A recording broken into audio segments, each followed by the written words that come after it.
Hi there. Do you have this problem that when you start talking in English, anxiety grips you? You become more grammar conscious. You forget the words. You start stammering. You aren't able to construct proper sentences.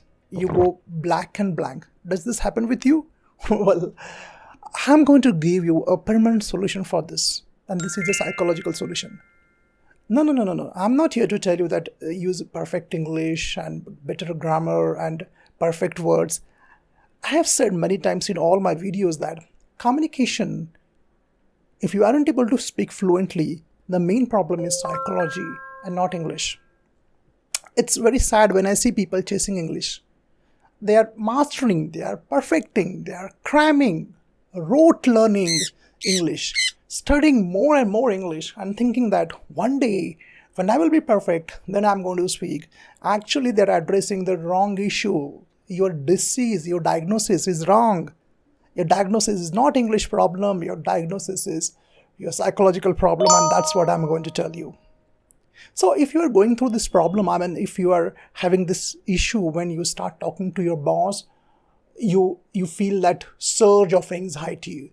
You start sweating, swallowing the saliva, you go blank, you don't remember what's happening over there, then use this technique. When you're talking one-to-one, use this method.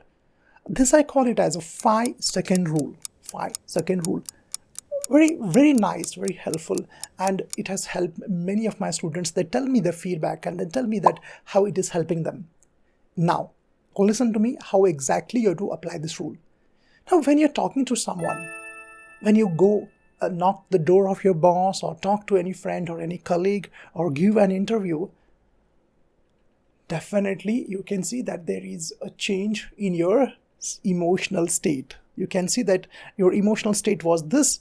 You are normal, but the moment you realize that you have to speak in English, it becomes anxiety, and then you start panicking. Now here we have to just understand, we have to control the anxiety. If you can control the anxiety, your good English will come.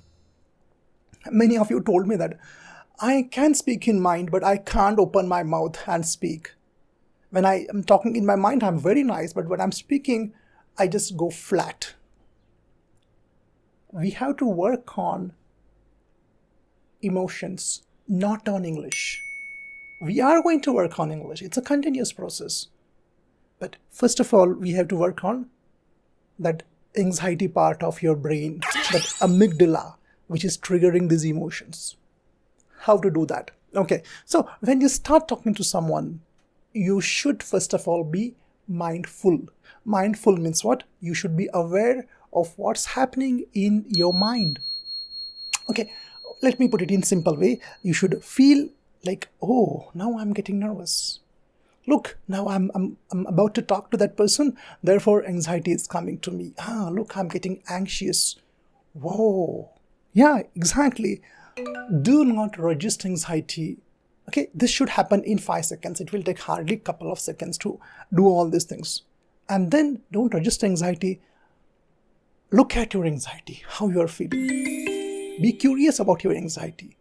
Look and feel how you are feeling, how your body is feeling, how your heartbeat, the palpitation, the sweating, the bodily movements, everything. Look curiously. When you accept anxiety, 50% of the battle is won. You are in control now. But if you resist anxiety, anxiety will just, explode, and you won't be able to do anything. Again, the same episode will repeat. I go blank. I don't remember what to say. I had a lot of things to say, but I couldn't speak. I forget words. I know a lot of words, but that episode will repeat again. Accept the anxiety in these 5 seconds. Realize the anxiety. I repeat again. Recognize that you're anxious. For that, you have to be mindful. And second is, accept the anxiety. I'm anxious. And after that, the next step is say something so that the person in front of you will speak more than you. Like asking a question. For example, excuse me, sir, have you called me? Don't start speaking directly and spontaneously because you already are anxious and the best English will not come out of your mouth. Allow your time to settle down. So when you throw a question at him, now you are making him the speaker. The ball is in his court. Now he will speak, and he will speak for at least 5 to 10 seconds. Now you have that much of time to compose yourself. Now you will be calm and composed and relaxed.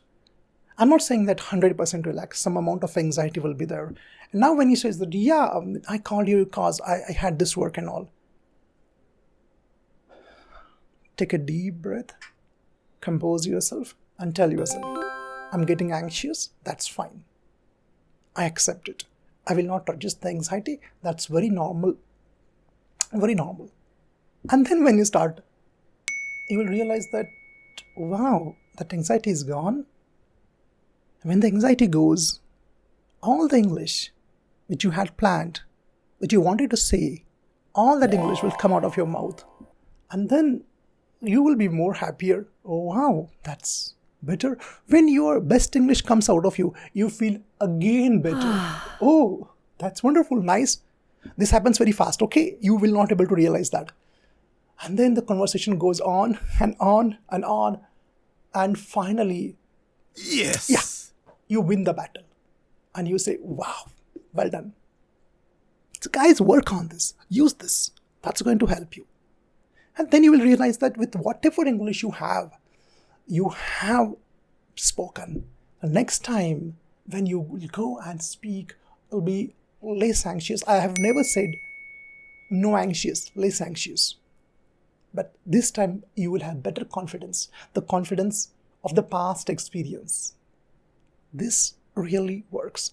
Having said this, it may not work for you in the first go cause, one more thing I'll tell you, when you get anxious, you will forget what I told. You will forget this 5-second rule.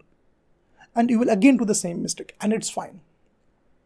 It's fine. Some of you may not get the quick results. The reason is your genetic design. I mean, psychologically, everyone is designed genetically different. Everyone's psychological genes are different, and we get those genes, we inherit those genes from our parents. Therefore, everyone's response will be different. Some of you will be able to achieve this in 1 or 2 goes. Some of you will take more time. That's fine. Don't give up. Stay with this and see how it works. It works like a charm. It has worked.